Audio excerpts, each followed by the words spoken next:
എല്ലാവർക്കും പുതിയ വീഡിയോയിലേക്ക് സ്വാഗതം. ഇന്ന് കോഴികൾക്ക് കൊടുക്കാവുന്ന ഏറ്റവും ചുരുങ്ങിയ പൈസ കൊണ്ടുണ്ടാക്കുന്ന ഒരു ഫീഡാണ്. ഇത് എങ്ങനെയാണ് ഉണ്ടാക്കിയെടുക്കുന്നത് നമുക്ക് നോക്കാം. ഇതിന് 250 ഗ്രാം തവിട് നല്ലൊരു ബേസണിലേക്ക് ഇടുക. അതിനുശേഷം നമ്മുടെ വീട്ടിലെ കഞ്ഞിവെള്ളം അതിലേക്ക് ഒഴിച്ചു കൊടുക്കാം.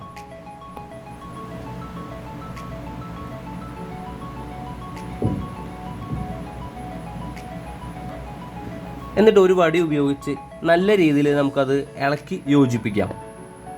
നല്ല രീതിയിൽ ഇളക്കി യോജിപ്പിച്ചതിന് ശേഷം കുറച്ച് പെല്ലറ്റ് തീറ്റയോ ഗ്രോവർ തീറ്റയോ കുറച്ച് നമുക്ക് അതിലേക്ക് ആഡ് ചെയ്യാം.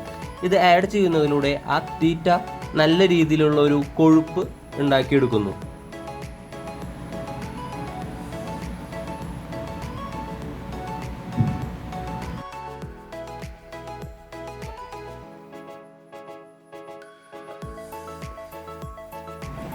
ഇനി ബാക്കി വരുന്ന കഞ്ഞിവെള്ളം ആവശ്യത്തിന് നല്ല കട്ടി രീതിയിൽ കിട്ടാവുന്ന രീതിയിൽ മാത്രം നമുക്കതിലേക്ക് ഒഴിച്ചു കൊടുക്കാം.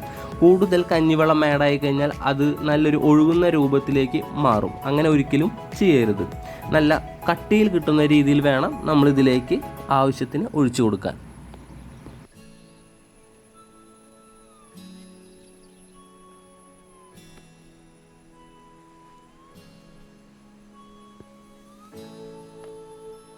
ഇനി നമുക്കിത് നല്ല രീതിയിൽ കട്ടിയിലാവുന്നത് വരെ ഇളക്കി കൊടുത്തുകൊണ്ടിരിക്കാം. അതിനുശേഷം അരമണിക്കൂർ നമുക്കിത് എടുത്ത് വയ്ക്കാം. തവിട് നല്ല രീതിയിൽ കുതിർന്ന് പെല്ലറ്റും ഗ്രോവർ നല്ല രീതിയിൽ കുതിർന്ന് സെറ്റാവാൻ വേണ്ടിയിട്ടാണ് ഈ ടൈം. അതിനുശേഷം നമുക്ക് കോഴികൾക്ക് ഇഷ്ടാനുസൃതം കൊടുക്കാവുന്നതാണ്.